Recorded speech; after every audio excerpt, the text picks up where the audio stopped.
Bonjour tout le monde! Le Comité Santé-Sécurité au travail du Syndicat canadien de la fonction publique a décidé de vous préparer une petite capsule vidéo sur la modernisation des lois en santé-sécurité au travail. Les changements devraient être connus dès début décembre 2019, mais il est important de connaître ce qui peut nous attendre, mais surtout de conserver nos acquis en santé-sécurité au travail.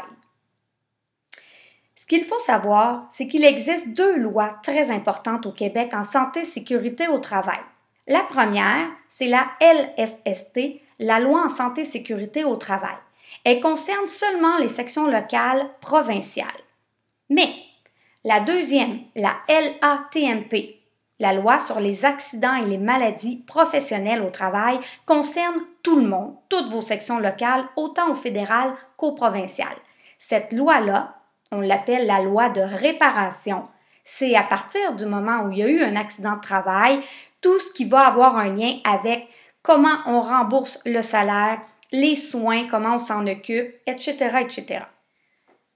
Il faut savoir qu'au Québec, il n'y a pas eu de modernisation du régime de loi en santé-sécurité depuis plus de 40 ans. Il était temps, on va se le dire. Maintenant, il faut qu'on protège nos acquis et pour ce faire, il faut qu'on vous résume ce qui est très important de conserver dans les lois, mais aussi ce qu'on veut améliorer.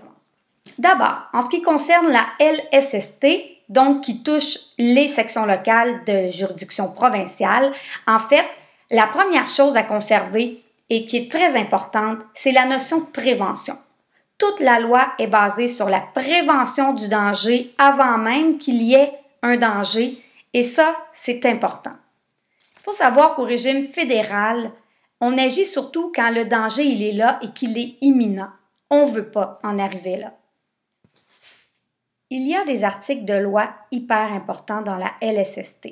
À l'écran, vous verrez entre autres l'article 51.3. L'employeur doit s'assurer que l'organisation du travail et les méthodes et techniques utilisées pour l'accomplir sont sécuritaires et ne portent pas atteinte à la santé du travailleur. On pourrait aller loin avec l'interprétation de cet article-là parce qu'on peut parler, par exemple, que l'organisation du travail déficiente dans certains milieux peut nuire aux travailleurs et amener des problèmes en santé mentale, notamment.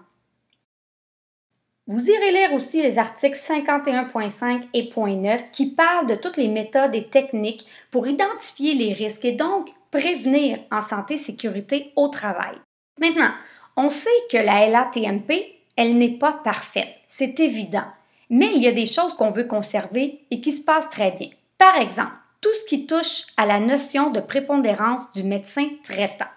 Autrement dit, on croit que votre médecin traitant, c'est la meilleure personne pour décider de l'arrêt de travail, de la durée, des soins qui devraient être prodigués, etc. Bref, vous voyez que la loi n'est pas parfaite, mais elle pourrait l'être encore moins si on ne protège pas nos acquis. C'est à vous maintenant de diffuser l'information, de vous assurer que vous prenez tous les moyens nécessaires pour prévenir les dangers et améliorer la condition de travail de vos travailleurs. Donc, n'hésitez pas, partagez la vidéo, appelez au SCFP ou parlez à votre conseiller syndical si vous avez des questions. Et sur ce, je vous dis merci beaucoup.